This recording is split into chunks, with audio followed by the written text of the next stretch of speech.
Hello viewers, তোমরা সবাই কেমন আছো? আশা করছি তোমরা সবাই অনেক ভালো আছো। আজকে আমি তোমাদেরকে ষষ্ঠ শ্রেণী গণিত প্রবাহ এই বইটির 36 এবং 37 নম্বর দাগের অঙ্কগুলো সমাধান পৃষ্ঠার অঙ্কগুলো সমাধান করে দেখাবো। তোমরা ভিডিওটা প্রথম থেকে শেষ পর্যন্ত মন দিয়ে দেখতে থাকো, ঠিক আছে? আগে সমস্ত পৃষ্ঠা অলরেডি সমাধান করে দিয়েছি। যে সমস্ত ভাই বোনরা এখন দেখোনি, আজকে ভিডিওর ডেসক্রিপশন বক্সে দেওয়া প্লেলিস্টে লিঙ্ক ক্লিক করে ওখানে ভিডিওগুলো অবশ্যই দেখবে, ঠিক আছে? ভিডিও শুরু করার আগে তোমাদের কাছে একটা ছোট্ট অনুরোধ করবো, যারা এখন আমাদের এই চ্যানেলকে সাবস্ক্রাইব করেনি তারা প্লিজ চ্যানেলকে সাবস্ক্রাইব করে রাখবে। আর যারা আগে থেকে করে রেখে দিয়েছে তাদেরকে আমি অসংখ্য অসংখ্য ধন্যবাদ জানাচ্ছি। এখানে 36 নম্বর পৃষ্ঠায় কী বলছে দেখো, জ্যামিতিক পরিমাপ। কি বলছে? মহিদুর, রানা, রিনি ও নাসির বাগানে বসে নিজের চেনা জিনিসের আলাদা ছবি আঁকছে। প্রথমে মহিদুর তার গ্রামের চাষের ছবি আঁকার চেষ্টা করছে। দেখছি মহিদুর আঁকা গ্রামের ছবিতে জমির আল দুটি পরস্পর সমান্তরাল না পরস্পর ছেদি, ঠিক আছে? এখানে দেখো একটা ছবি এঁকেছে, আমরা দেখতে পাচ্ছি। বলছে এই যে ছবিটা এঁকেছে, এই জমির আল দুটো পরস্পর ছেদি না পরস্পর সমান্তরাল। দেখো পরস্পরকে ছেদ করছে না, তাহলে কি সমান্তরাল অবস্থায় গেছে, তাহলে এটা হবে সমান্তরাল। তাহলে আমরা এখানে লিখে দিচ্ছি যে সমান্তরাল। তারপরে কি বলছে, বাড়ির মাথার সামনের অংশ ত্রিভুজাকার নাকি বৃত্তাকার? যে বাড়ির মাথার সামনের অংশটা কি ত্রিভুজাকার, তাহলে এটা আমরা সুন্দর করে ত্রিভুজাকারে দাগ দিচ্ছি, ত্রিভুজাকার। তারপরে কি বলছে, দুটি আলের জমি ত্রিভুজাকার নাকি আয়তক্ষেত্রাকার? দেখো দুটি আলের জমি, এটা অবশ্যই আয়তকার, ত্রিভুজাকার তো হবে না, তাহলে কি হবে? আয়তকার হবে, তাহলে আয়তকার। তারপরে কি বলছে, মহিদুরের আঁকা ছবিতে ত্রিভুজাকার এবং আয়তকার বাহুগুলির চারদিকে লাল রং দিয়ে ও কৌণিক বিন্দুগুলি দিয়ে সবুজ রং দিয়ে গোল করি। এখানে বিভিন্ন রকমের গোল ফোল করতে বলছে, বাদ দাও। কী বলছে, মহিদুরের আঁকা ছবিতে কোথায় সূক্ষ্মকোণ, স্থূলকোণ, সমকোণ, সরলকোণ আছে খুঁজি ও বেগুনি রং দিয়ে দাগ দিই।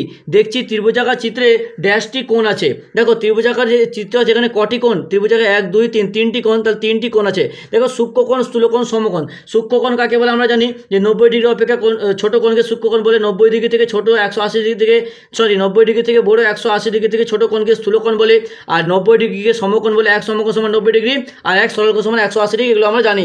এখানে এরকম করেই বলেছে।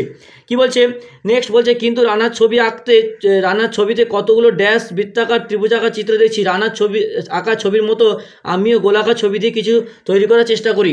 এখানে দেখো কি বলছে যে রানার ছবি যে কতগুলো বৃত্তাকার না ত্রিভুজাকার। এখানে দেখো এটা কি বৃত্তাকার, তাহলে এখানে আমরা সুন্দর করে লিখে দিলাম বৃত্তাকার। এরকম আমাদেরকে কতগুলো আঁকার চেষ্টা করতে বলছে।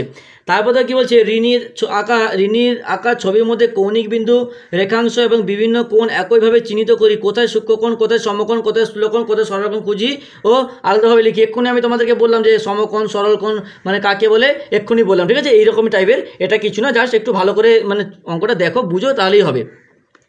নেক্সট দেখো 37 নম্বর পৃষ্ঠায় কী বলছে নাসিরের আঁকা ছবির মধ্যে রেল লাইন দুটি পরস্পর সমান্তরাল না পরস্পর ছেদি। দেখো রেল লাইন তো পরস্পরকে ছেদ করে না, সমান্তরালভাবে চলে, তাহলে এটা কী হবে? সমান্তরাল। শুধু আজ এর ছবি আঁকা নয়, আমরা সবসময় জানি যে রেল লাইন পরস্পর ছেদ করে না, সমান্তরালভাবে চলতে থাকে, তাহলে এটা হবে সমান্তরাল। তারপর দেখো নেক্সট কী বলছে, যে নাসিরের আঁকার ছবিতে একইভাবে বিন্দু, সরলরেখাংশ, কয়েকটি কোণ খুঁজে বিভিন্ন রং দিয়ে রঙিন করি। আমি ছবিতে কয়েকটি সমান্তরাল সরলরেখাংশ আলাদা আলাদাভাবে আঁকি ও রং দেই। তারপর কি বলছে, আমিও ওদের মতো ছবি আঁকবো, কিন্তু আমিও অন্যরকমভাবে আঁকবো। আমি প্রথমে একটি পাতায় অনেকগুলো বিন্দু নেব এবং তারপর বিন্দুগুলি নাম দেবো, সেগুলো যোগ করে বিভিন্ন ছবি আঁকার চেষ্টা করি ও কোন ছবির জন্য কতগুলো বিন্দু লাগে দেখি। এখানে দেখো বিভিন্ন বিন্দু তোমরা দেখতেই পাচ্ছ, এঁকেছে, বিভিন্ন ছবি এঁকেছে, ঠিক আছে? কি বলছে, এবি রশ্মির প্রান্তবিন্দু, এই যে এবি রশ্মি আছে, এই রশ্মির প্রান্তবিন্দু কোথায়? যে যেখান থেকে শুরু হচ্ছে, কোথায় শুরু হচ্ছে? এ হলো প্রান্তবিন্দু, তাহলে এখানে আমরা লিখবো এ। আবার সি ও ডি ও ই বিন্দু সরলরেখাংশ দিয়ে যোগ করে ড্যাশ ত্রিভুজ পেলাম। এই যে সি, দেখো এই যে সি ডি আর ই, এইটা সরলরেখাংশগুলি যোগ করে কি ত্রিভুজ পেলাম? এই যে ত্রিভুজটা পেলাম, এই ত্রিভুজের নাম কি? এই ত্রিভুজের নাম এটা হচ্ছে সমকোণী ত্রিভুজ। সমকোণী ত্রিভুজ কাকে বলে? যে একটি কোণ সমকোণ মানে 90 ডিগ্রি হলে সেই কোণকে সমকোণী ত্রিভুজ বলা হয়। নেক্সট বলছে সিডিই ত্রিভুজটির বাহু দৈর্ঘ্য মাপি ও বাহুভেদে কি ত্রিভুজ দেখি। এই যে সিডিই, কোথায়? সিডিই, এই দেখো সিডিই মানে এই কোণটা আমাদেরকে মাপতে বলছে। তাহলে এই কোণটা যদি আমি মাপি, এটা হবে দেখো বিষমবাহু, এটা হবে বিষমবাহু ত্রিভুজ, বিষমবাহু ত্রিভুজ, ঠিক আছে? বিষমবাহু ত্রিভুজ সিডিই বা তুমি এমনিতেও নর্মালভাবে একটা ত্রিভুজ সাইডে এঁকে নিতেও পারো, ঠিক আছে? কোনো সমস্যা নেই। তারপর দেখো কী বলছে, ড্যাশ ড্যাশ বিন্দু যোগ করে আয়তকার চিত্র বলে। এখানে একটা আয়তকার চিত্র আমি এঁকে দিচ্ছি। দেখো এই যে ধরো এইরকম করে একটা আয়তক্ষেত্র চিত্র এঁকে দিলাম। আয়তক্ষেত্র মানে কি? আয়তক্ষেত্রের কি বিপরীত বাহুগুলো সমান হয়। আমি ধরো এঁকে দিলাম, যে নাম দিয়ে দিলাম এ বি সি ডি, তাহলে এখানে লিখে দিচ্ছি যে এ বি সি ডি বিন্দু যোগ করে আয়তকার চিত্র পেলাম। এবার কি বলছে, ড্যাশ ও ড্যাশ বিন্দু যোগ করে এক্স ওয়াই সরলরেখাংশের সমান্তরাল সরলরেখাংশ পেলাম এক্স ওয়াই, তাহলে এখানে দেখো কি বলছে যে এক্স ওয়াই এর সমান্তরাল আমি একটা এঁকে দিচ্ছি, দেখো এখানে নাম দিচ্ছি যে এম আর এখানে এন, তাহলে এখানে লিখে দিচ্ছি যে M R N, M N আর বিন্দু যোগ করে এক্স ওয়াই সরলরেখাংশের সমান্তরাল সরলরেখাংশ আমরা এখানে এঁকে নিলাম। এবার কি বলছে ড্যাশ ড্যাশ ড্যাশ বিন্দু যোগ করে সরলরেখাংশ দিয়ে স্থূলকোণী ত্রিভুজ আঁকি। এখানে বলছে আমাদেরকে যে এই যে যোগ করে স্থূলকোণী ত্রিভুজ আঁকতে বলছে।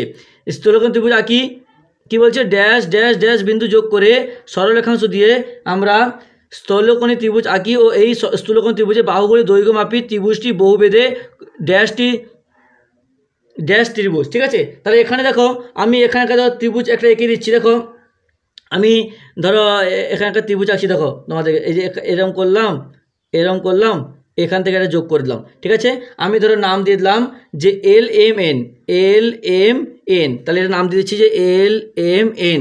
যোগ করে সরলরেখাংশ দিয়ে স্থূলকোণ ত্রিভুজ আঁকি, এই স্থূলকোণ ত্রিভুজের বাহুগুলি দৈর্ঘ্যমাপী, ত্রিভুজই বাহুভেদে কি এটা বিষমবাহু ত্রিভুজ। ঠিক আছে, এটা হবে বিষমবাহুভেদে বিষমবাহু ত্রিভুজ। এবার কি বলছে এই ত্রিভুজটির 3টি কোণ চাঁদার সাহায্যে মাপতে বলছে। ঠিক আছে, এই যে ত্রিভুজটা আমরা এখানে পেলাম, এই ত্রিভুজের 3টি কোণ আমাদেরকে চাঁদার সাহায্যে মাপতে বলছে। ধরো আমি এখানে মেপে দেখাচ্ছি, দেখো 3টি কোণ মেপে দিচ্ছি। দেখো এই ধরো প্রথমে এখানে এইরকম করে বসিয়ে দিলাম, বসিয়ে দিচ্ছি, দেখো বসালাম, বসে এখানে দেখো বসালাম, তো এই যে বসালাম, তাহলে এই যে এই ত্রিভুজে তখন ধরি, তাহলে এইটা কি, এইটা হচ্ছে কত ডিগ্রি পাচ্ছি, দেখো এইটা হচ্ছে 100 তোমার 50 140 155 56 ধরে নাও, 156 ডিগ্রি, তাহলে 156 ডিগ্রি একটা পাচ্ছি। তারপর ধরো এখানে বসালাম, তাহলে এখানে বসালে আমি কি পাচ্ছি দেখে নিই, এখানে বসাচ্ছি, এখানে বসালে আমরা কত ডিগ্রি পাচ্ছি, এখানে 20 ডিগ্রি পাচ্ছি। ঠিক আছে, এখানে 20 ডিগ্রি পাচ্ছি। আর একটা ধরো আমি এখানে বসিয়ে দিলাম। ঠিক আছে, তাহলে এখানে ধরো আমি খাতাটা উল্টো করে এখানে বসালাম, তাহলে এখানে বসালে আমি কী পাই দেখে নিই, এখানে বসালে আমি পাচ্ছি যে কত পাচ্ছি দেখে নিই, খাতাটা উল্টো করে দাঁড়ো, হ্যাঁ উল্টো করে আমি ধরো এটাকে এখানে বসালাম, এখানে বসালে কত পাচ্ছি 20 18 19 পাচ্ছি। ঠিক আছে, তাহলে 18 বা 19 ডিগ্রি পাচ্ছি। তাহলে 3টি কোণে যোগ করে আমাদেরকে এই 3টি কোণে যোগ করতে বলছে, তাহলে 156 20 আর 19কে আমরা যোগ করি, তাহলে 156 20 আর 19 যোগ করি 9 10 11 12 13 14 15 15 5 হাতে 1 5 6 7 8 একে 9 1, তাহলে 195। এবার কি বলছে যে এই বিন্দু যোগ করে চতুর্ভুজ পেলাম, এই চতুর্ভুজটির ড্যাশটি এই যে দেখো এই যে এ বি সি ডি, এই যে এ বি সি ডি আমরা যোগ করে বিন্দু যোগ করে এই যে এ বি সি ডি এই বিন্দুতে যোগ করে কি পেলাম চতুর্ভুজ পেলাম। আর এই চতুর্ভুজে কটি বাহু, এই চতুর্ভুজের 4টি বাহু, এ বি একটা বাহু, বি সি একটা বাহু, সি ডি একটা বাহু, ডি এ বাহু, তাহলে এই চতুর্ভুজে 4টি বাহু। তাহলে বুঝতে পেরেছো এরকম করে অঙ্কগুলো সমাধান করতে হয়। তাহলে আজকে এতটাই থাক, পরের দিন পরে যে পেজটা আছে সেটা সমাধান করবো। ভিডিওটাকে লাইক করে তোমার অন্যান্য বন্ধুদের মধ্যে শেয়ার করে দিও প্লিজ।